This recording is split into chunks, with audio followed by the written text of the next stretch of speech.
భాగవతము వరాహావతారము.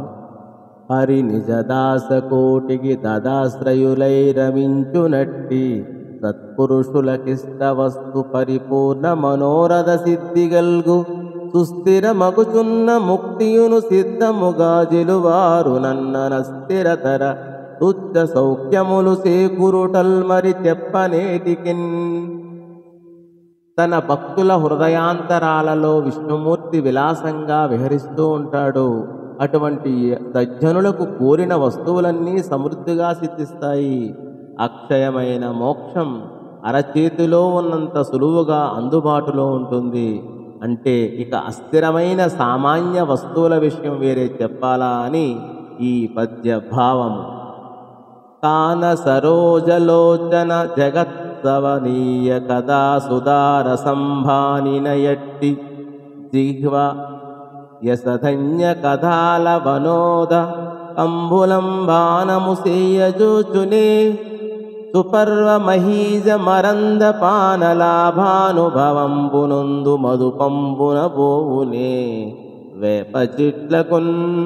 అందువల్ల సమస్త లోకాలకు స్తుతింపదగినవి అయిన విష్ణుదేవుని కథలు అనే అమృత ధారలను కమ్మగా త్రాగిన నాలుక అసత్యాలు అయిన ఇతర కథలు అనే ఉప్పు నీళ్లను త్రాగడానికి ఇష్టపడుతుందా?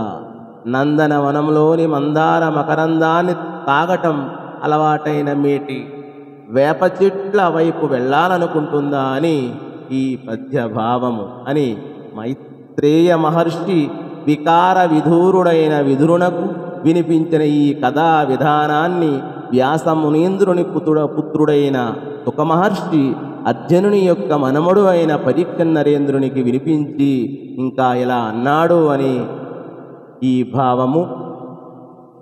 ఇలా చెప్పగా వినున విదురుడు ఇలా అన్నాడు: సచ్చరితుడా, పరమ పావనమైన విష్ణుదేవుని చరితం ఎంత విన్నా మనస్సుకు తనివి తీరకుండా ఉంది.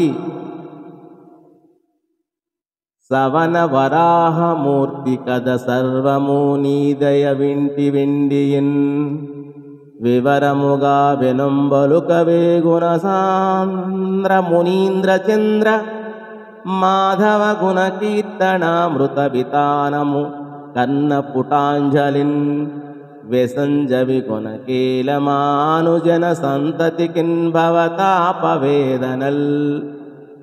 మునీశ్వరా, యజ్ఞవరాహమూర్తి కథ నీ దయవల్ల విన్నాను, కానీ ఇంకా విశదంగా వివరించి చెప్పు.